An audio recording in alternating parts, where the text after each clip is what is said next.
niyo ako sa'yo. My name is Ronald Dizon. Isang magpalang umaga sa inyo lahat. Ako nga pala si Ian Gary Sarmiento. Oh, hi there!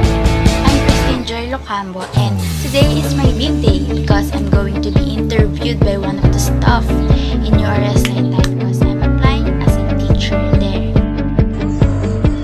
Magandang araw o maray na aga. Ako nga pala si Angel P. Almirol, nagmula sa BTLE ICT Group.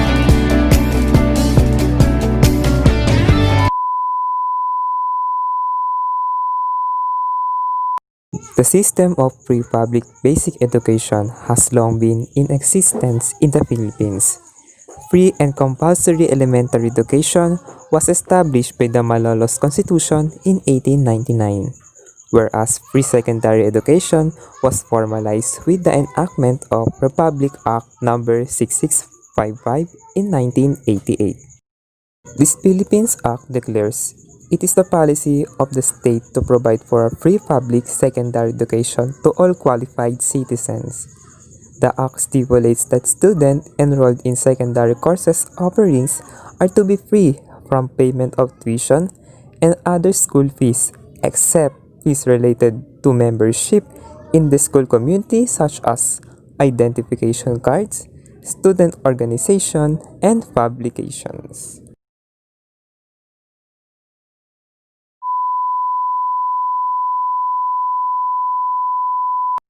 Section 1 is contained with the title and shall be known as Free Public Secondary Education Act of 1988.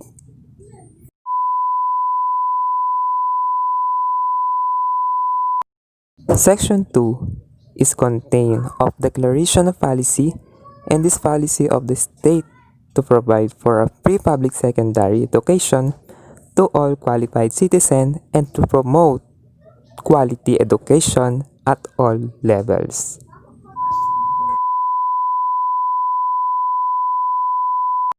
Section 3 is definition and is contained of three following terms. First is free public secondary education, second, tuition fee, and third is other school fees. The free public secondary education means that the students enrolled in secondary course offerings in national high school, general comprehensive high schools, trade, technical, vocational, fishery, and agricultural schools, and school established, administered, maintained, and funded by local government units, including city, provincial, municipal, and barangay high schools. And those public high school which may be established by law shall be free from payment of tuition and other school fees. The tuition fee refers to the fee representing direct cost of instruction, training, and other related activities and for the student use of the instruction and training facilities. And last is other school fees. This refers to those fees which cover the other necessary costs supportive of instruction, including but not limited to medical and dental, athletic, library, laboratory, and citizen army training, or as known as CAT fees. However, fees related to membership in the school community such as identification cards, student organization, and publication may be collected, provided that non-payment to these fees shall not in any case be a bar to the enrollment or graduation of any student.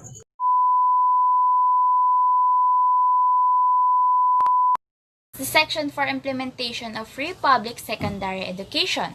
In this act shall commence in school year 1988 to 1989, and that the student enrolled in secondary course offerings in national, general comprehensive high school, state, college, and universities, specialized schools, trade, technical and vocational, fishery, and agricultural schools, funded by the LGU or the local government unit, including the city, the provincial, the municipal, and barangay high school, shall be free from payment of tuition and other school fees except related to school membership such as ID or the identification card, student club membership, the publication which may be collected. One is the Section 5, meaning the formulation of a secondary education curriculum. It said that the Department of Education or the DepEd, Culture and Sports shall formulate a secondary education curriculum in order to upgrade its quality, efficiency, and access.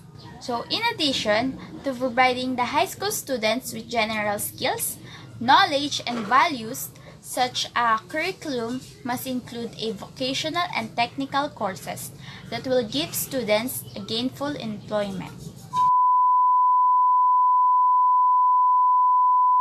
So, the Section 6 entitled The Limitation, because the right of any student to avail of the free public high school shall terminate if he fails 2 consecutive school years in the majority of the academic subject in which he or she is enrolled during the course of the study, unless such failure is due to some valid reasons.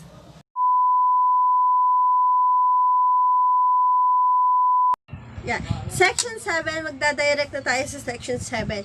Section 7, dito nakapaloob lahat ng pag-i-implement ng sa establishment, sa conversation, sa pagkontrol sa lahat ng public school personnel, sa mga teachers, including doon yung mga salaries nila, yung allowance, yung mga benefits na nakukuha. At ang nagpapatupad nito ay ang nagmamandatory nito ay ang Department of Education, Culture and Sports. Dito sa Section 7 na to, nakapaloob lahat ng mga yun about sa mga salaries nila. Section 8 naman, dito naman yung priority in admission. So, ano nga ba yun? Dapat pag sa isang municipality, pag may nag-enroll, dapat ang ipa-priority lang muna nila itong pag-graduate ka ng elementary school, pag graduate ka ng ganun, dapat yun lang yung priority nila. Pag graduate ka naman ng high school, ay dapat hindi sila mag-accommodate ng ibang enrollment. Kunwari, high school, dapat hindi nila i-accommodate yon. Yun yung sa priority in admission.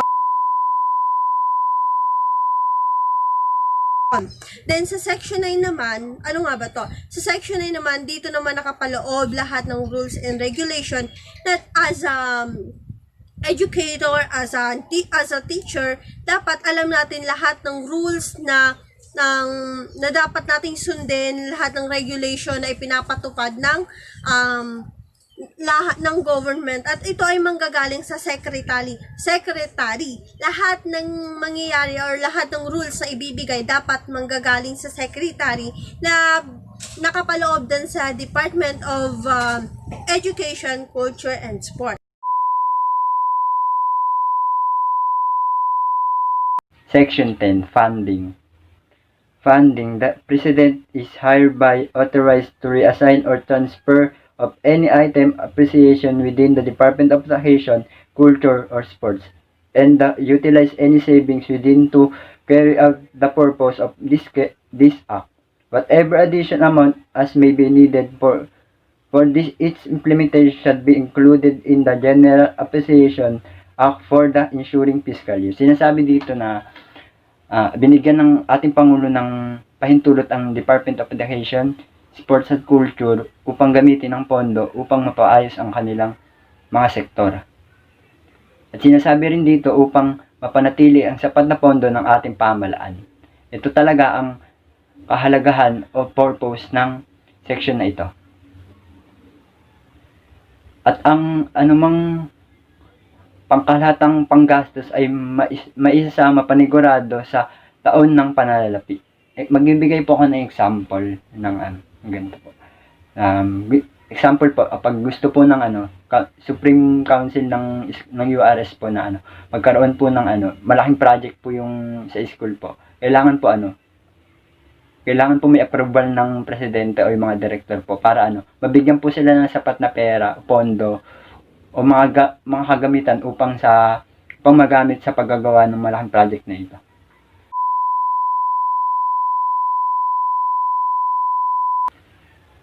Section 11. Repealing clause. All law of part thereof inconsistent of any provision of this act shall be deemed repealed or modified as the case may be of. Sinasabi lang dito na ano mang batas o mga bahagi nito na hindi naayon sa anumang provision o pag-aaproba ay maipapalagay na walang bisa ayon sa maaring mangyari. Kaya nga kaya napakahalagang ito ay aprobado ng ating pamahalaan upang ito ay maging maayos o ito ay maisakatupad ayon sa nais natin. Magbibigay po ako ng example, kunyari po sa gusto po ng sa URS Taytay po, ayun po. Gusto po ng USSG na magkaroon ng academic break, ayun po. Kailangan po gusto man po nila, yan gusto po ng mga estudyante. Kapag hindi po ito aprobado ng presidente po ng URS, hindi po itong maipapasakatupad o mapapalambisa lamang ito, mapapasantabi lamang po ito.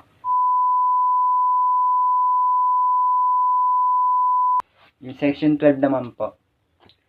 Section 12, effectivity. This act shall take effect upon its approval. Ayun po, magkakabisa lamang ito once na ito ay maaprubahan ng ating mga pinuno o mga namumuno sa ating bansa o sa paaralan man. Ayun po. Itong batas na ito, matagal na itong na-approve nung May 26, 1988 pa. Ayun. Kaya matagal na itong nagagamit nagagamit sa bansa natin o sa mga namumuno.